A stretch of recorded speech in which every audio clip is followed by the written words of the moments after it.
Olá, boa noite! Neste período de eleições, o Documento Verdade vai mostrar como funcionam as urnas eletrônicas. Elas sempre foram alvo de polêmicas. A segurança na votação e na apuração passou e passa por questionamentos de candidatos e eleitores. As urnas eletrônicas são totalmente confiáveis? Quais são os países que usam o voto eletrônico? E os casos de empresas que atuam nas eleições brasileiras e que são acusadas de corrupção e manipulação de resultados em outros países. A Justiça Eleitoral garante que o voto eletrônico é seguro, mas nós ouvimos especialistas que realizaram testes nas urnas eletrônicas brasileiras e descobriram os pontos fracos do equipamento. Tudo isso você acompanha agora no Documento Verdade.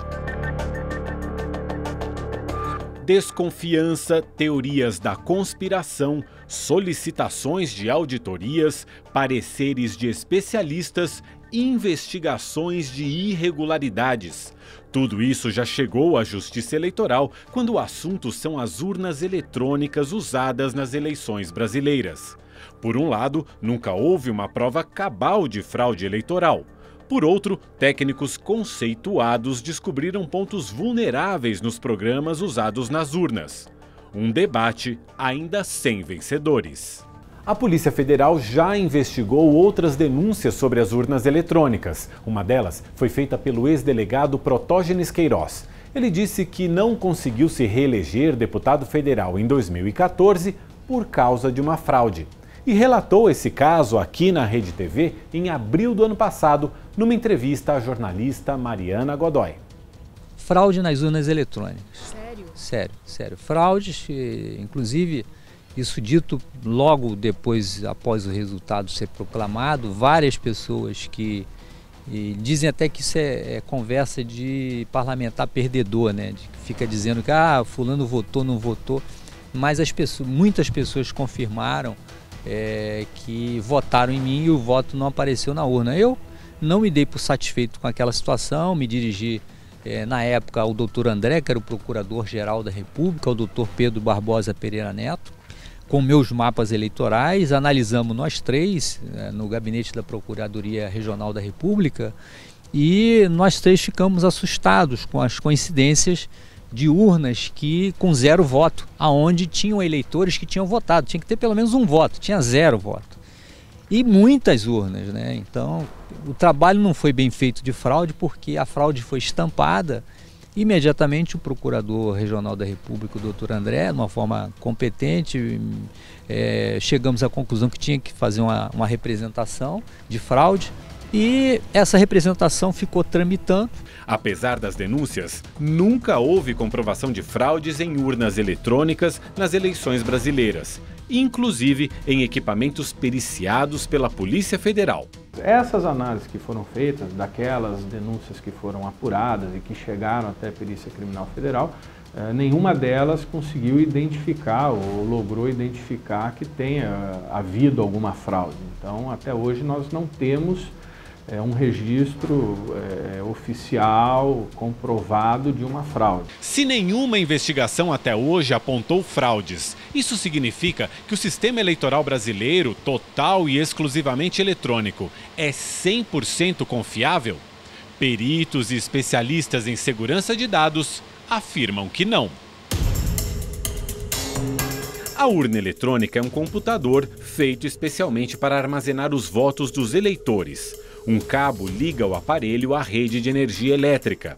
Para casos de falta de luz, existe uma bateria interna. Os votos são gravados numa espécie de pendrive, a mídia de resultado que fica lacrado na urna. Um outro cartão de memória também grava os votos por segurança. O equipamento contém uma pequena impressora que emite o boletim da urna após a votação com a contagem dos votos. A urna não tem qualquer conexão com a internet, nem por fio, nem por Wi-Fi. Como é um computador, a urna precisa de programas para funcionar, o chamado software, escritos por especialistas em informática do Tribunal Superior Eleitoral no período entre as eleições. Depois de testar e revisar os programas, o TSE transmite eletronicamente esse software para os tribunais regionais eleitorais, onde as urnas ficam armazenadas. Os TREs gravam o software em cartões de memória. Poucos dias antes da votação, esses cartões são introduzidos nas urnas, o software é instalado e a urna programada. Repare agora nesta conta. Cada cartão de memória instala programas em cerca de 50 urnas. Na eleição, cada urna recebe mais ou menos 400 votos. Isso quer dizer que uma fraude em apenas um cartão de memória pode interferir em aproximadamente 20 mil votos. Pois bem, no ano passado, uma equipe de professores universitários conseguiu alterar um cartão e reprogramar uma urna. A invasão no sistema aconteceu durante os testes públicos do TSE, portanto, em ambiente seguro e controlado, sem ameaça ao processo eleitoral.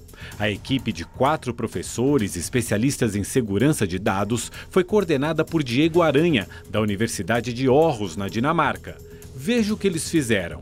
Os programas da urna eletrônica são criptografados, ou seja, as informações ficam embaralhadas. É como se fosse um texto que a gente só consegue ler com o uso de uma senha, a chave criptográfica. Mas os professores descobriram que a tal senha estava escrita num pedaço do texto embaralhado. Com a senha, eles alteraram a programação de um dos cartões de memória. Quando esse cartão alterado foi instalado numa urna, os professores conseguiram violar o sigilo do voto de eleitores, inserir propaganda política na tela e interferir no armazenamento dos votos. E se tivessem mais tempo, iriam além. Estávamos no processo de usar essa capacidade para desviar votos de um candidato para o outro, quando os testes foram interrompidos às 18 horas do último dia. Se o fraudador tem controle sobre o software de votação, ele pode programar a urna para funcionar de maneira arbitrária. Peritos da Polícia Federal também participaram dos testes públicos, acessaram a chave criptográfica e produziram boletins de urnas fraudulentos. Quando se faz especificamente esse tipo de invasão, da alteração de um boletim de urna por conta da chave criptográfica, é necessário também que a urna original ela seja recolhida, né? Então haveria uma necessidade de fazer essa fraude com um grau de sofisticação que envolvesse também terceiros ou uma equipe que também pudesse retirar a urna de circulação para que a urna original não encaminhasse também um boletim de urna. Senão haveria uma duplicação dos boletins de urna e isso seria identificado. O boletim mostra todos os votos computados na urna sem identificar os eleitores. Ele é impresso no fim da eleição e serve como um registro físico da votação eletrônica, um documento para conferência e auditoria. Depois da impressão do boletim, os mesários retiram das urnas a mídia de resultados, o pendrive que estava lacrado onde foram gravados os votos. Ele é inserido num outro computador que transmite os arquivos para o Tribunal Regional Eleitoral ou para o Tribunal Superior Eleitoral, onde acontece a apuração. Os especialistas acham mais difícil haver fraudes na transmissão dos votos, porque há como confrontar o resultado eletrônico com o que aparece nos boletins de urna. Os professores e peritos também reconhecem que após os testes públicos, o TSE aperfeiçoou a segurança do software.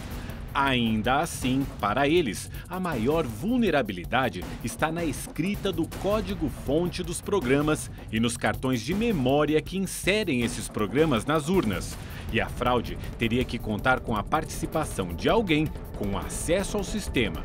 O que dá para imaginar como um fraudador é que, se a fraude é tecnológica, talvez o melhor custo-benefício seja em comprometer alguém que tem acesso privilegiado ao sistema por trabalhar na justiça eleitoral, por conhecer os protocolos todos com muita clareza em nível de detalhes, que permite montar uma fraude em larga escala que esconda os seus próprios rastros. Nós também questionamos a Justiça Eleitoral sobre possíveis pontos vulneráveis do sistema. Primeiro, como provar que os programas desenvolvidos no TSE são os mesmos que estão em todas as urnas do país? De acordo com o tribunal, os programas originais feitos no TSE ganham assinaturas digitais, resumos digitais e são lacrados em público. Uma cópia dos programas originais lacrados e assinados fica guardada no cofre do TSE. Sempre que necessário, é possível comparar os programas de qualquer urna com essa cópia e comprovar que são idênticos. Segundo, a transmissão dos programas para os tribunais regionais eleitorais e sua instalação nas urnas são seguras? O TSE respondeu que a transmissão é feita por uma rede privativa da Justiça Eleitoral, protegida por criptografia, numa cerimônia pública com a supervisão nos TRS dos partidos políticos, Ordem dos Advogados e do Ministério Público. Eles podem verificar as assinaturas e checar se o software é oficial e inteiro. Então, os programas são instalados nas urnas. Em seguida, elas são lacradas. Toda vez que é ligada, a urna verifica eletronicamente se os programas são autênticos e se estão inteiros. Um software que não seja da Justiça Eleitoral ou que esteja adulterado não roda na urna. Terceiro, como é a segurança da transmissão dos resultados da eleição e dos programas de totalização dos votos? Segundo o TSE, na sessão eleitoral, o mesário digita um código na urna que encerra a votação. Nesse momento, a urna conta os votos e imprime o resultado, o chamado boletim de urna, disponível aos fiscais dos partidos e ao público em geral. Depois da impressão, a urna grava o resultado num cartão de memória, criptografa e assina digitalmente esse arquivo. O cartão sai da urna e vai para um computador ligado à rede privativa e criptografada da Justiça Eleitoral, pela qual é feita a transmissão do resultado. Os computadores dos data centers dos TRS recebem e checam esse arquivo em 4 etapas. Se veio da seção certa, se a assinatura digital bate com a urna, se a chave de criptografia abre o arquivo e se o conteúdo dele tem algo anormal, como todos os votos para um só candidato. Depois disso, o resultado é publicado na internet para que os fiscais confiram se ele é igual ao do boletim impresso da urna. Então, o resultado é totalizado. Os programas usados na totalização também são desenvolvidos no TSE por uma equipe diferente das que fazem os softwares de votação e de transmissão, e também com procedimentos de assinatura e de checagem. Ainda perguntamos se já foi feita alguma auditoria externa no TSE nos códigos-fonte dos programas após uma eleição. A Justiça Eleitoral respondeu que o PSDB auditou urnas e códigos depois das eleições de 2014 e que não encontrou irregularidades. Para a comunidade científica, a melhor medida de segurança é a combinação do voto eletrônico com o voto impresso. O eleitor digita na urna eletrônica, que imprime o voto em papel. Sem tocar nesse papel, o eleitor apenas confere se o voto está correto. Se estiver, o voto em papel cai numa urna lacrada. O mesmo voto também fica registrado na urna eletrônica. A apuração continua sendo pelo voto eletrônico, mas se houver dúvidas no resultado da eleição, é possível fazer a contagem dos votos impressos. Você fraudar as duas trilhas ao mesmo tempo exigiria mecanismos muito mais sofisticados do que nós temos hoje. Então, assim, o risco de fraude seria muito menor. É possível fraudar isoladamente cada um deles, mas o conjunto é bem mais difícil. Peritos e especialistas ressaltam que não são contra a urna eletrônica e que defendem um sistema mais seguro para aumentar a confiança do brasileiro no processo eleitoral e na democracia. Estamos falando do principal pilar da democracia, que é a votação, que é o sistema eleitoral, e não é interessante para ninguém ter desconfiança sobre esse sistema. Quanto mais transparência, quanto mais confiança a gente tiver, mais seguro vai ser o processo democrático, evitando suspeitas, mesmo que sejam infundadas, que acabem se prosperando e trazendo um clima de insegurança jurídica e política para o país.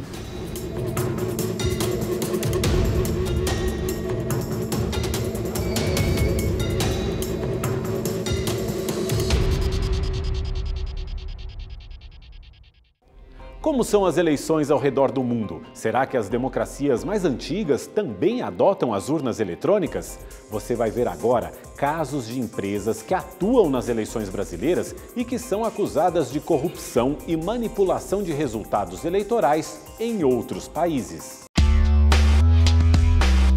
No vídeo institucional, a Smartmatic afirma que desenvolve tecnologias inovadoras para garantir eleições eficientes e confiáveis. O presidente da empresa, Antônio Mujica, afirma que pleitos transparentes também levam ao desenvolvimento econômico dos países. Mas é exatamente no quesito transparência que a Smartmatic já foi questionada em eleições pelo mundo. Nas Filipinas, por exemplo, o uso das urnas eletrônicas fornecidas pela Smartmatic despertou desconfiança, principalmente na eleição presidencial de 2016. A empresa foi acusada de adulterar votos e receber suborno. Alguns funcionários chegaram a fugir das Filipinas. Fundada por venezuelanos nos Estados Unidos no ano 2000, a multinacional atua em cerca de 40 países e já forneceu soluções tecnológicas nas eleições de nações como África do Sul, Armênia, Bélgica, Estados Unidos e Estônia. Na Venezuela, a Smartmatic foi responsável pela produção e programação das urnas eletrônicas por 14 anos, além de trabalhar na leitura de dados biométricos dos eleitores, na apuração dos votos e na logística da votação.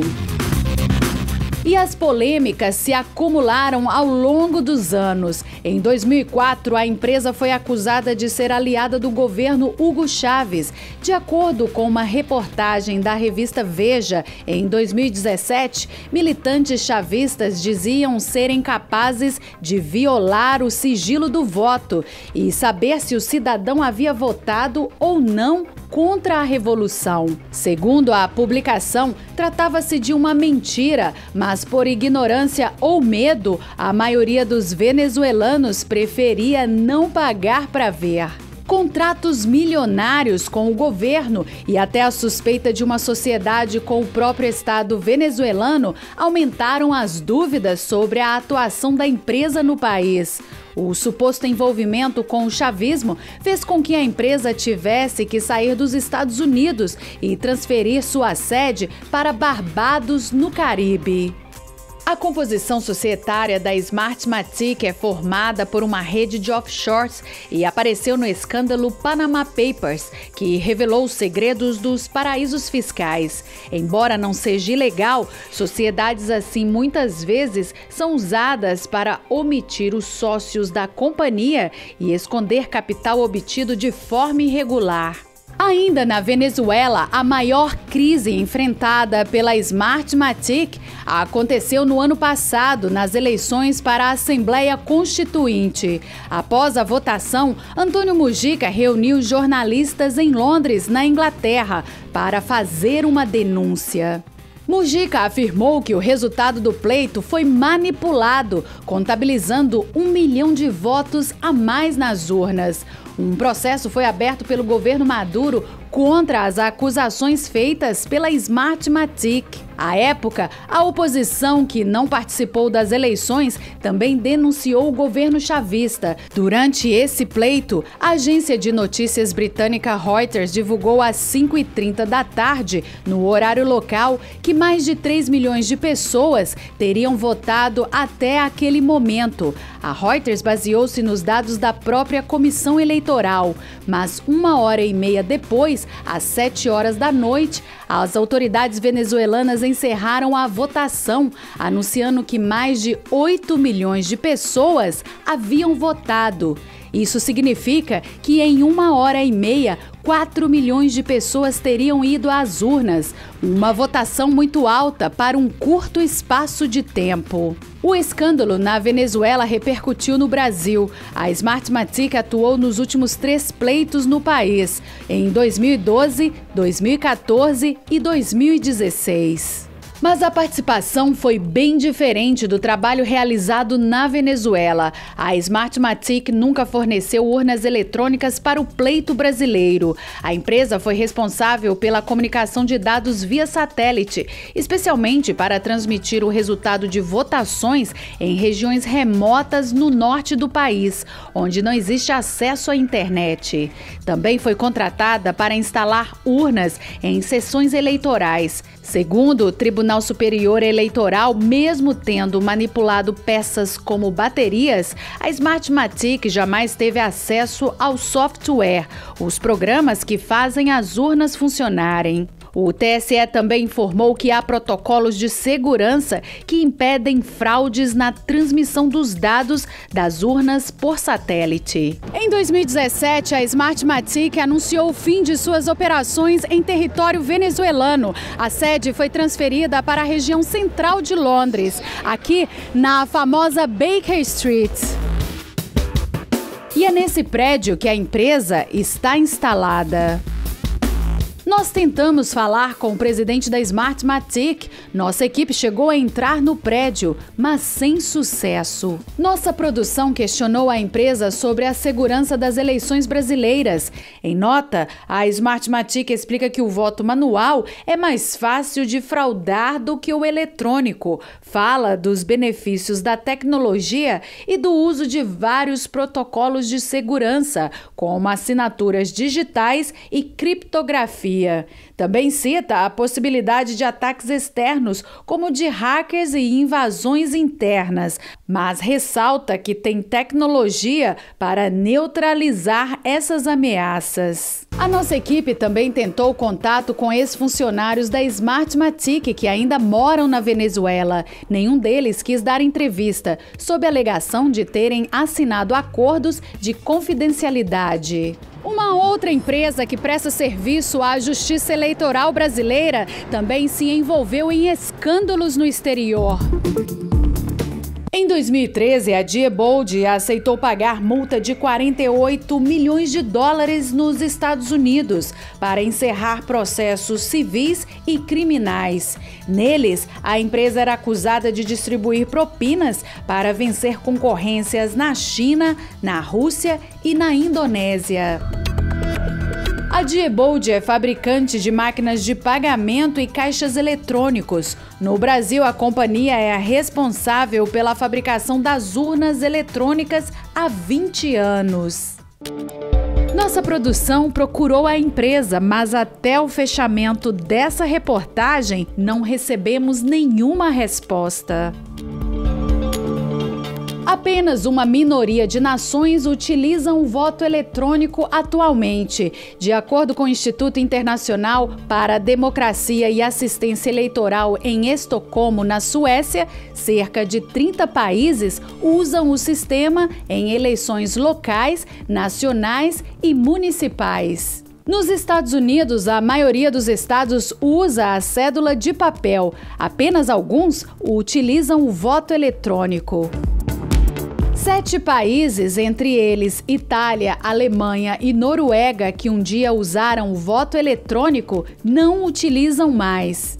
A Alemanha, por exemplo, implantou o voto eletrônico em 1998. No entanto, após a eleição de 2005, o Tribunal Constitucional alemão afirmou que o uso de urnas eletrônicas era inconstitucional e que elas poderiam ser hackeadas. A dúvida em torno da credibilidade das urnas eletrônicas sempre existiu e é questionada por vários governos de todo o mundo. Em 2002, o Reino Unido mostrou interesse na tecnologia, que prometia ser um investimento confiável para o avanço no voto dos eleitores.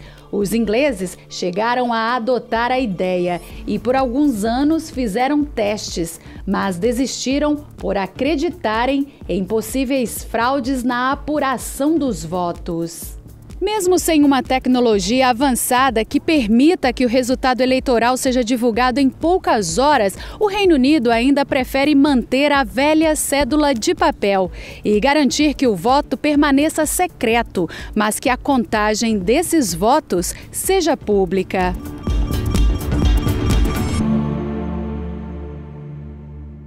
A Justiça Eleitoral brasileira garante que o sistema adotado no país é seguro. A equipe do Documento Verdade foi até o Tribunal Superior Eleitoral em Brasília para entender como funciona o voto eletrônico e quais são os dispositivos de segurança das urnas.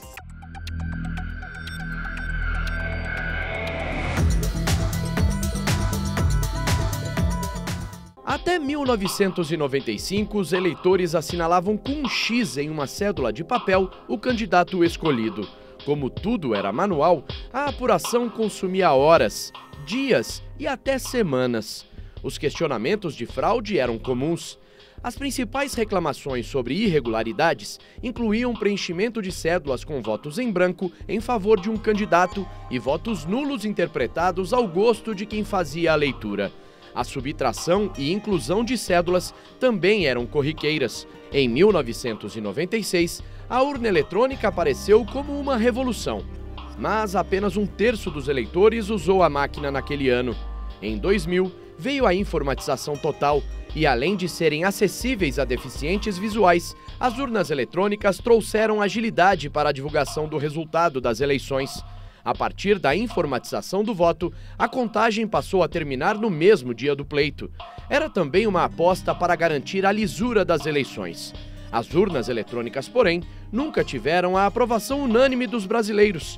Muitos desconfiam de manipulação, não sabem se o voto digitado é registrado corretamente e computado para a apuração. E após 22 anos de utilização do equipamento, a contestação aumentou. O ano 2014. O candidato do PSDB à presidência, Aécio Neves, perdeu para a candidata do PT, Dilma Rousseff, por pouco mais de 3 milhões de votos. Os tucanos levantaram a suspeita de fraude e pediram para fazer uma auditoria no resultado da eleição. Depois da checagem, o próprio PSDB afirmou que não foi encontrada nenhuma evidência de que houve adulteração de programas, de votos ou qualquer indício de violação ao sigilo nas eleições daquele ano. Mas o partido alegou que não era possível realizar uma auditoria completa do sistema do TSE e que a auditoria não foi conclusiva. Disse ainda que muitas vezes o TSE se fez valer da legislação para não entregar todas as informações requisitadas. O PSDB afirmou no relatório final que tanto o período disponibilizado quanto as condições dos testes foram insuficientes para uma análise mais aprofundada. Acrescentou ainda que a complexidade do sistema, o ambiente disponibilizado pelo TSE e os trâmites burocráticos necessários para a realização de testes não previstos inicialmente dificultaram bastante a análise e por isso não foi possível avaliar melhor a segurança do sistema. Para o PSDB, a confiabilidade da apuração e a infalibilidade da urna eletrônica estavam sendo colocadas em xeque nas redes sociais e seria preciso dar uma resposta à população. O PSDB pediu a adoção do voto impresso. De um lado, defensores da impressão veem na medida uma forma de fiscalizar o resultado da eleição e dar mais transparência. De outro, o Tribunal Superior Eleitoral argumenta que o voto impresso seria mais fácil de ser fraudado que o sistema digital, além de trazer complicações como eventuais problemas nas impressoras e o fato de não ser acessível a deficientes visuais. Em 2015, o voto impresso foi aprovado aqui no Congresso Nacional, mas acabou barrado pelo Supremo Tribunal Federal. Agora, candidatos ao cargo mais importante do país continuam com um pé atrás com o sistema eletrônico de votação e o equipamento sofre ataques de todos os lados. Entre os documentos públicos e oficiais a que a Rede TV teve acesso está esse parecer da Polícia Federal de 2 anos atrás. Segundo os técnicos, a segurança que se baseia em sistemas computacionais e demais processos não triviais possui uma probabilidade não nula de apresentação de fraquezas e pontos de melhoria. Neste instante, os sistemas eleitorais encontram-se em estado de maturidade avançado. Contudo, isso não significa que estes sistemas não possam passar por outros processos de melhoria contínua. Mas afinal, é possível fraudar o resultado das eleições? Existiria uma forma de burlar o programa de votação? Para o criador das urnas, Giuseppe Janino, secretário de Tecnologia do Tribunal Superior Eleitoral, o sistema é 100% seguro. O projeto da urna eletrônica é feito inteiramente por especialistas do TSE. As empresas fabricantes da urna e dos componentes eletrônicos apenas executam esse projeto. Elas nem conseguem testar os equipamentos sem a permissão e fiscalização do TSE. Os cerca de 120 programas que fazem a urna funcionar também são totalmente escritos por técnicos do tribunal. Juntos, somam mais de 15 milhões de linhas de programação. Giuseppe Janino lembra que o TSE convida hackers e especialistas em segurança de dados para 3 dias de testes nos programas instalados na urna e que os laudos dos testes são públicos. Nós desativamos vários mecanismos de segurança para facilitar, inclusive, os planos de ataques dos hackers. Abrimos, inclusive, a urna eletrônica fisicamente, porque o primeiro passo para começar a trabalhar numa urna eletrônica seria romper os lacres físicos. Nós não colocamos essas barreiras e desativamos várias outras para justamente facilitar a vida do hacker para que ele tenha produtividade. O que seria produtividade? Nos mostrar aonde há realmente necessidade de melhorias. E esse é o objetivo do teste público de segurança. Nós já realizamos 4 edições. E dessas 4 edições nós tivemos mais de 50 planos de ataque submetidos ao processo eleitoral. E ele se mostrou extremamente robusto, que até então nenhum dos planos conseguiu efetivamente quebrar o sigilo do voto ou alterar o voto definitivamente. Houve sim algumas barreiras que foram identificadas como frágeis. E nós fazemos esse trabalho justamente para isso, para melhorá-las. Eles são registrados à medida que se identifica a fragilidade. Nós fazemos as devidas ações corretivas e chamamos novamente as equipes de hacker para testar.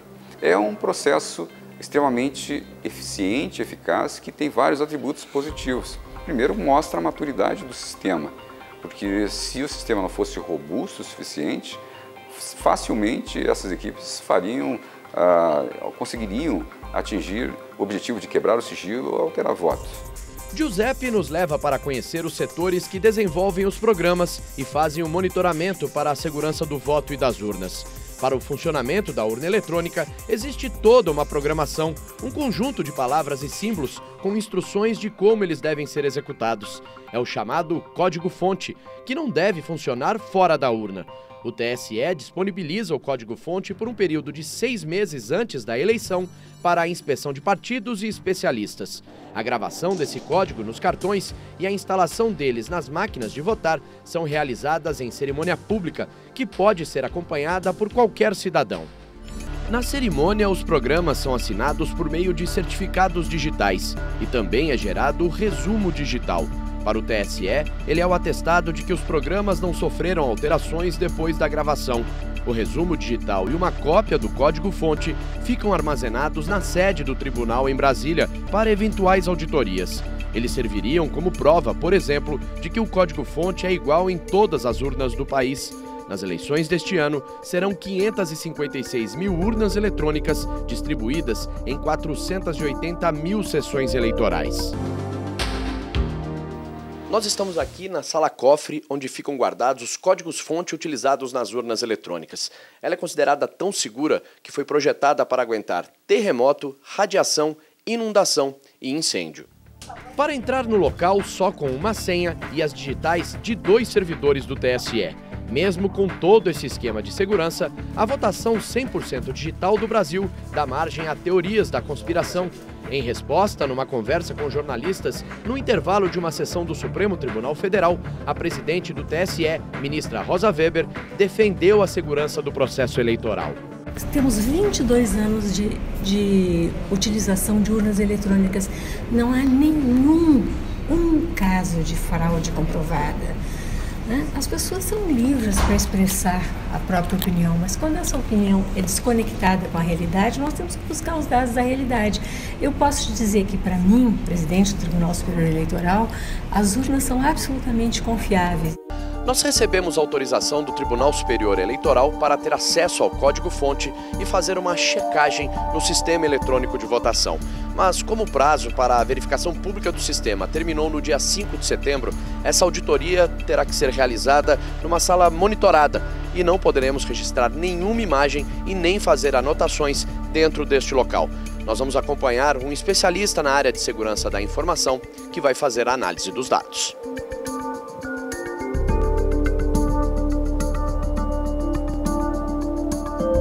Com apenas 4 horas de auditoria, o professor Caio César disse não ter encontrado nada de anormal que pudesse colocar em risco o voto do eleitor.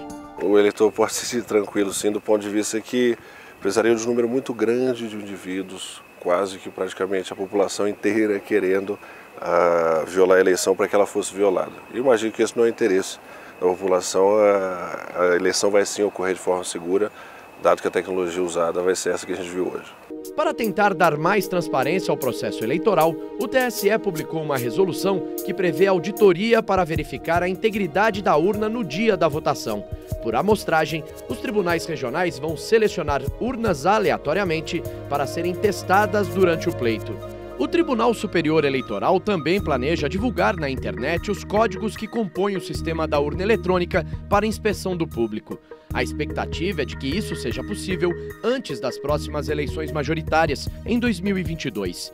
Entre os pontos que o TSE analisa para possibilitar a publicação do código online está a incerteza em relação a como funcionaria a mobilização de uma equipe para prestar suporte e tirar dúvidas das pessoas que analisarem esse conteúdo, e principalmente questões de segurança. Se pode tender para o lado total da transparência, que certamente será comprometido o lado da segurança. Não se pode proteger demais sem interferir a questão da transparência. Então, há, digamos assim, um processo que tem que ser muito bem administrado, e o estudo, o objetivo da Justiça Eleitoral do TSE é no sentido sempre da transparência sem impactar no quesito segurança. Assim, o interesse de nós chegarmos ao ponto de publicação total do código. E isso está sendo feito, sendo desenvolvido, justamente para que não haja impactos nos requisitos de segurança que foram conquistados até hoje. Atualmente, as urnas podem ser auditadas a pedido do Ministério Público, da Ordem dos Advogados do Brasil ou dos partidos políticos.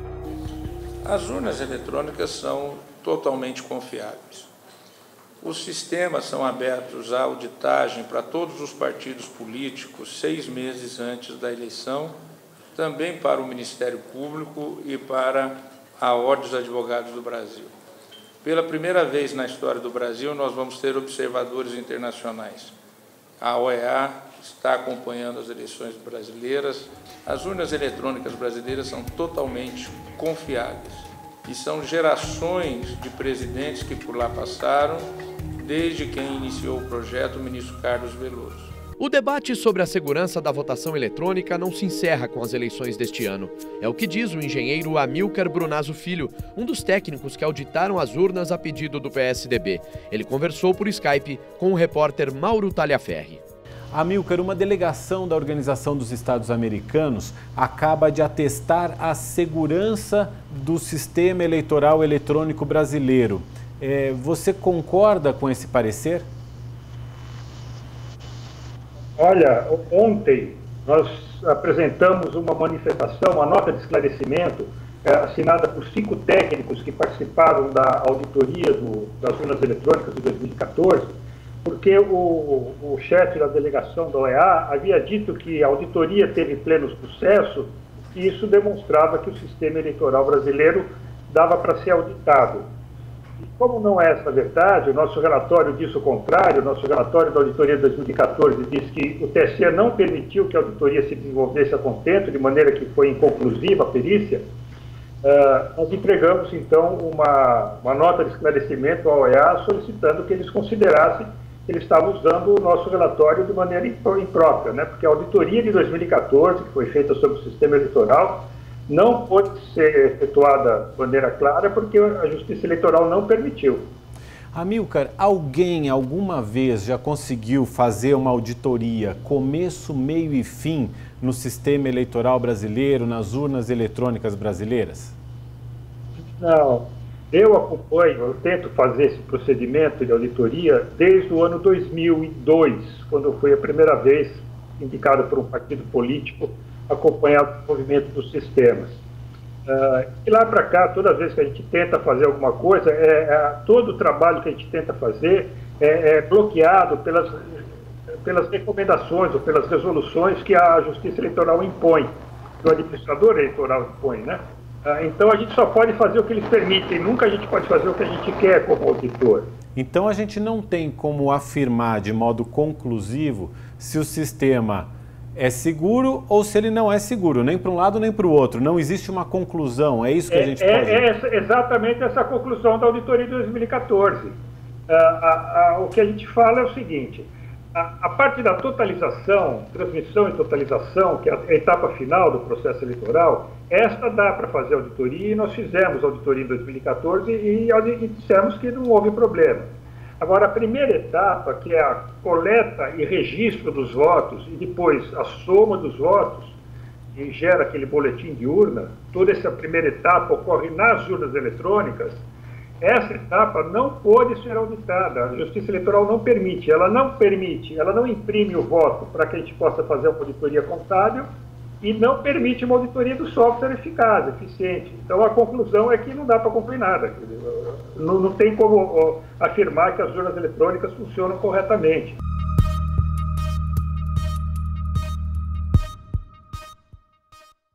O Documento Verdade fica por aqui. As reportagens que você assistiu neste programa também estão disponíveis no portal da Rede TV.